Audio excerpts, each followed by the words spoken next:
உன் தேவனாகிய கர்த்தர் உனக்கு சொன்னபடி உன்னை ஆசீர்வதிப்பதினால் நீ அநேகம் ஜாதிகளுக்கு கடன் கொடுப்பாய், நீயோ கடன் வாங்குவதில்லை. நீ அநேகருக்கு கடன் கொடுப்பாய், நீ வாங்குவது இல்லை. இது ஆண்டவருடைய ஆசீர்வாத வாக்குத்தத்தம். இது உங்களுக்கு உரியது. இதை விசுவாசிக்கிறீங்களா? கடன் இல்லாத வாழ்க்கையெல்லாம் இந்த காலத்தில் எப்படிங்க வாழ முடியும்? கடன் இல்லாமலாம் வாழ முடியாதுங்க அப்படின்னு நினைக்கிறீங்களா? முடியும்.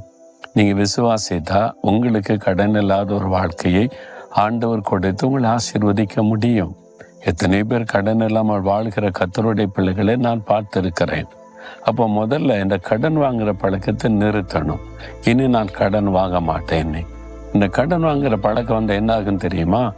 ஆண்டவர் மேலுள்ள விசுவாசம் போய்விடும். உங்களுடைய தேவை வந்த உடனே யார் நமக்கு பணம் கொடுப்பாங்க?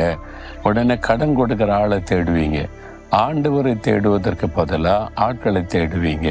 அதனால விசுவாசம் ஆண்டவரை விட்டு விலைக்கு போகும். அதுவே உங்களுடைய வாழ்க்கையில் ஆசீர்வாத குறைவுக்கு முக்கிய காரணம். கடனை வாங்குவதில் நீ தீர்மானம் பண்ண என்ன பண்ணுவீங்க? ஒரு தேவை வந்தால் நீங்கள் ஆண்டவரை நோக்கி பார்ப்பீங்க. அப்போ ஆண்டவரின் தேவையை சந்திப்பார் என்று கர்த்தரை சார்ந்து கொள்வீங்க. அந்த விசுவாசத்தை ஆண்டவர் கனப்படுத்துவார். அடுத்தது வீண் செலவு செய்ய மாட்டீங்க. கடன் இல்லாதபடி நேர்மையாக ஆண்டவரிடத்தில் கேட்கும்போது வீண் செலவு பண்ணாதபடி ஒரு நேர்மையான வாழ்க்கை வாழ்வீங்க. இதற்கெல்லாம் கடன் வாங்காத ஒரு வாழ்க்கை. இந்த வாக்குத்தத்தத்தை ஆண்டவர் தருகிறார். நான் என்னுடைய ஊழிய பாதையில் அநேகரை பார்த்திருக்கிறேன். கடனே வாங்காதபடி ஆண்டவரை சார்ந்து வாழ்கிற மக்களை பார்த்திருக்கிறேன். உங்களுக்கு ஆண்டவர் செய்வார். கடன் இல்லாத வாழ்க்கையை உங்களுக்கு தருவார். இன்றைக்கு ஒரு தீர்மானம் பண்ணி ஆண்டவர் இதுவரை வாங்கின கடனெல்லாம் லிஸ்ட் எடுங்க. எந்தெந்த பேங்குக்கு எந்தெந்த ஆளுக்கு எவ்வளோ பணம் கொடுக்கணும் லிஸ்ட் எடுத்து அதை வைத்து ஜெபிச்சு, ஆண்டவரை இந்த கடனெல்லாம் நான் கொடுத்து முடிக்கணும், இந்த கடனெல்லாம் அடைக்கி எனக்கு ஒரு வழி திறந்து தாங்க, எனக்கு ஒரு அற்புதம் செய்யுங்கன்னு நீங்கள் கேளுங்க. ஆண்டவர் கடனை அடைப்பதற்கு ஒரு வழியை திறப்பார். நீங்கள் கடனை கொடுத்து முடித்த பிறகு தீர்மானம் பண்ணணும், இனி கடன் வாங்க மாட்டேன், எந்த தேவைனாலும் நான் ஆண்டவரை தான் நோக்கி பார்ப்பேன் அப்படின்னு தீர்மானம் பண்ணுங்க. ஆண்டவர் அற்புதம் செய்வதை பார்ப்பீங்க.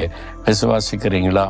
நமக்காக சிலுவையில் தன்னையே ஒப்பு கொடுத்த ஆண்டவர் கடன் பிரச்சனை மாற்ற மாட்டாரா? கடன் இல்லாத ஒரு வாழ்க்கை உங்களுக்கு தருவார். அதை விசுவாசித்து அதற்கு உங்களை அர்ப்பணித்துக் கொள்ளுங்க. இன்றையிலிருந்து உங்களுடைய வருமானத்தில் மாற்றம் வரும். அப்போ நீங்கள் வீண் செலவுகள் தவிர்க்கப்படும். அது மாத்திரம் இல்லை, வீண் செலவுகள் வராதபடி கர்த்தர் பாதுகாப்பார். ஆஸ்பத்திரி செலவு வந்துட்டு எதிர்பாராத செலவு இதெல்லாம் கர்த்தர் மாற்றி உங்களை அழகாய் வாழ வைப்பார். அதற்கு உங்களை ஒப்பு கொடுக்குறீங்களா? ஒப்பு கொடுங்க. ஆண்டவரே, இந்த வார்த்தையை நான் விசுவாசிக்கிறேன். நான் இனி கடன் வாங்குவதில்லை.